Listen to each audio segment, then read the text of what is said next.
Welcome into another edition of Mavs Latest. I am Josyah Howard, and I'm excited. I am happy.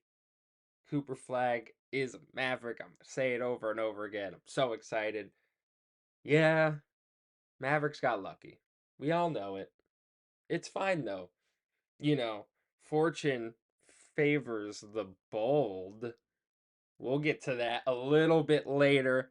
But I did want to start here. The Mavericks, obviously, they kind of got handed a gift here with Cooper Flag and the number one overall pick. We obviously know they had a 1.8% chance of getting this number one overall pick, but you know, history is history. They get the first pick. Cooper Flag is on the Mavericks, and Sports Illustrated contributor Kevin Sweeney, he believes that Flag is an ideal fit for the Mavericks, like I do going into next season, and gave the Mavericks an A for their selection. He goes on to say, Flag never really relinquished the stranglehold of the number one spot in this class, dominating at Duke, obviously as one of the youngest players in the field, and really separated himself, landing with an organization like the Mavericks that traded Luka Doncic earlier this season, becomes the new face of the franchise. And in many ways, you couldn't pick a better player for where the Mavericks are right now than Cooper Flag, who's defensively intense, and his versatility will help Dallas win now, while also giving Flag the time to develop as an offensive alpha once Kyrie and Anthony Davis move on from the franchise. Echoing a lot of the things I've been saying going into the draft, obviously we knew Cooper Flag was going to be a Dallas Maverick. And I mean, I almost feel like you can't even give Dallas an A plus because it's such an easy and obvious pick that the A is worth it because Cooper is an A plus player. So you have to at least give the Mavericks an A. So I agree with the grade, first of all. If it was like a team that stunk, like really stunk during the season and had like 14% chance to get the pick, I might feel like then the grade's an A plus. But I feel like you got to take the plus away because it feels it's lucky. It's 1.8% chance it's lucky, but fortune favors the bold, and I do want to get into that Nico quote because after the draft, he had his press conference. We got into it a little bit on the last episode, but I wasn't able to get to this quote, and I thought this quote is definitely something I need to touch on. So he's asked about, you know, landing the first pick and if it makes the fan base a little bit upset. Um, Less upset now that they got the first pick. We have Cooper Flag, and now the Lucas stuff's all forgiven, whatever. He said, I was extremely surprised that we landed the first pick. All my draft prep up to that point was for us to be in the 11th position, but things happen. Fortune favors the bold. Exciting things fell our way. And I want to just highlight that part for a second because I don't know. That insinuates like, hey, sometimes you get lucky when you're bold, and it's like, yeah, I traded Luca, and fortune was on my side because I was bold. Like, stop it, man. There's a real case that the Mavericks don't even make the playoffs with Luca on the team last year just because he was struggling with all those injuries up until the point where they did trade him. So just for him to say that, I just think Nico is needs to be better at kind of reading the room. I know he like tries to have this sense of humor, and he doesn't take it too seriously when it comes to this stuff. I feel like he almost enjoys giving this type of content up to us.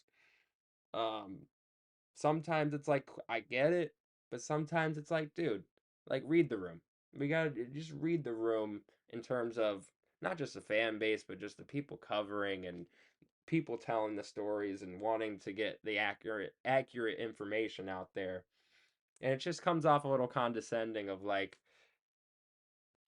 you guys killed me for this Luca trade, and look at that. I was bold, and now look at the fortune. Fortune favors the bold. Like, I don't know. I just didn't love it. I just didn't love it. So, I just want to get into that a little bit before, we get a little bit more lighthearted. Cooper Flag's on the team. We can't harp on this stuff too long, even though I'm probably going to harp on it forever. But, Luca will always love you, man. We'll always love you. But Cooper Flag's in the building. And, we might not have 77 anymore, but we do have 32. Cooper Flag, he selects the third number 32. No shockers there. And, obviously it holds significance to Flag because he wore it throughout his childhood in high school in Newport, Maine, and then the Montverde Academy in Florida, he wore 32, and the team is confirming that he will be wearing 32 in Dallas. Also signing a 4-year, $62.7 million deal, along with picking that jersey number as well. So, Cooper Flag had a really great night, really great day. Um, and things are on the up and up. There's obviously going to be a little bit of stuff when it comes to the Dallas Mavericks because things will always hover. But I am optimistic. And this team's going to look really different. It's going to be a really different style than what the fans are used to over the last 5 years. But, as much as the defense wins championships thing always kind of annoys me, in a vacuum on paper, they are building that now, adding with Cooper Flag and locking in Daniel Gafford, and I just don't see a world where they trade Derek Lively.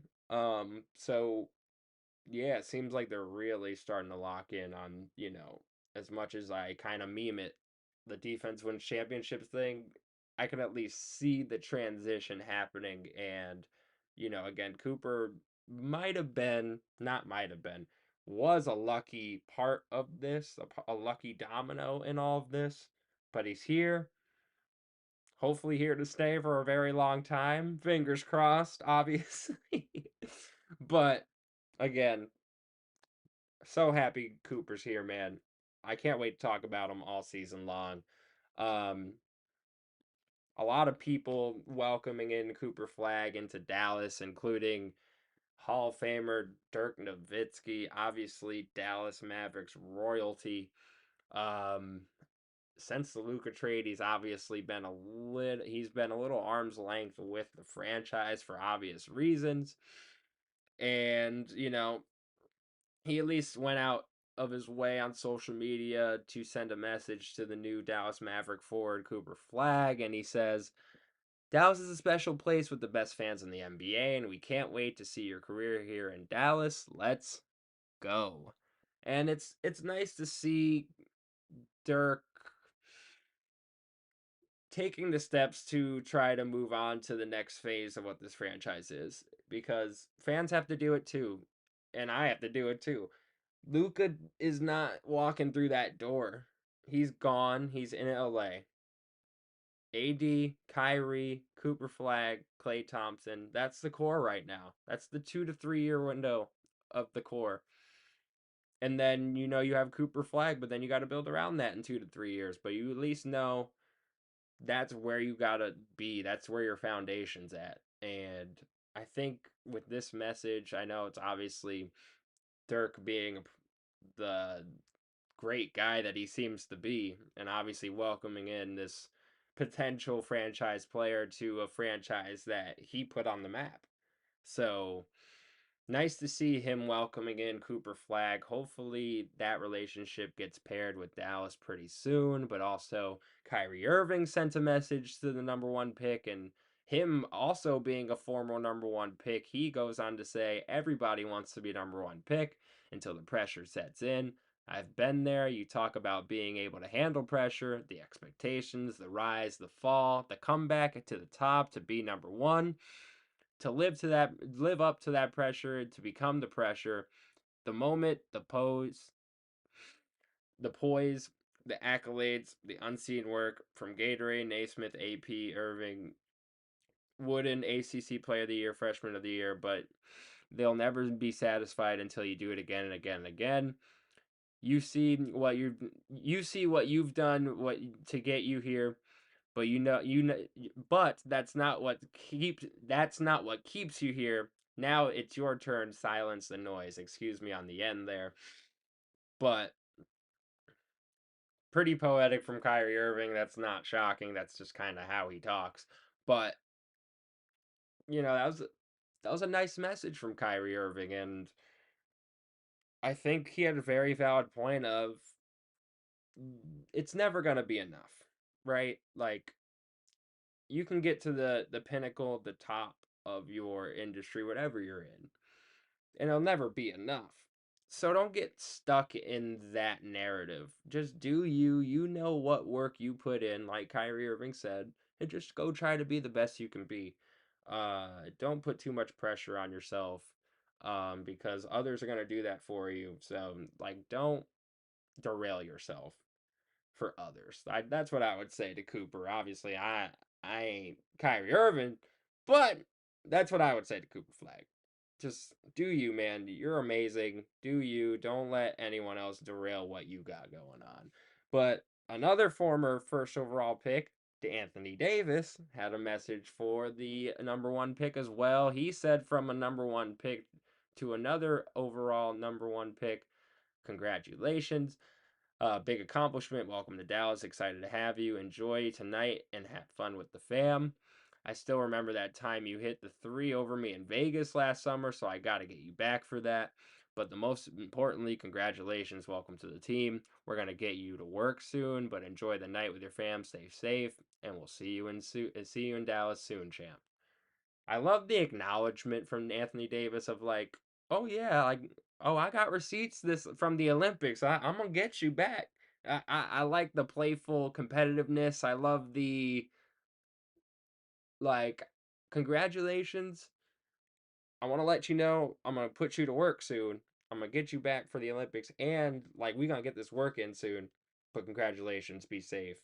All love. I love that type of message too. I think the balance of AD and Kyrie is so fascinating for Coop. Like just from those two messages alone, you get the philosophical side from Kyrie and like the chill but stern side from AD in these two messages. And I hope Cooper took these in and said, "Hey man, all this talent I get to play with and all these minds I get to learn from, this is going to be crazy." And nice to see his teammates reaching out and welcoming in the new possible face of the franchise moving forward.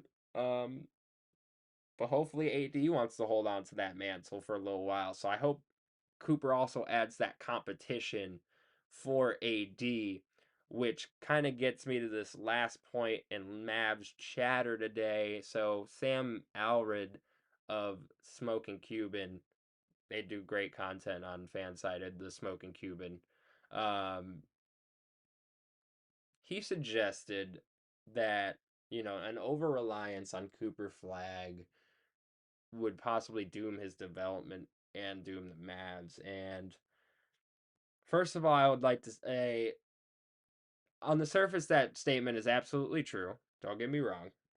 But I just think there's too much veteran talent on the team for them to even over rely on him. When Kyrie gets back, AD, Clay Thompson, PJ Washington's still on the team. You bring back a Daniel Gafford, Derek Lively, Max Christie.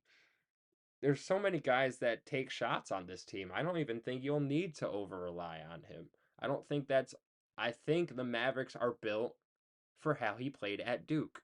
There's a lot of talent around him that he doesn't need to necessarily go in overdrive and try to score 40 because I don't think that's his game. And I think that's when he starts to struggle is when he goes outside of that.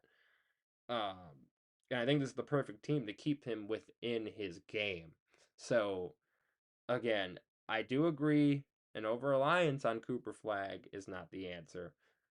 But I don't think he's even going to be in a position where he will be over relied on. And to my earlier point on AD and like hoping he is motivated by having Cooper Flag on the roster. I think that's another thing that's gonna be a thing.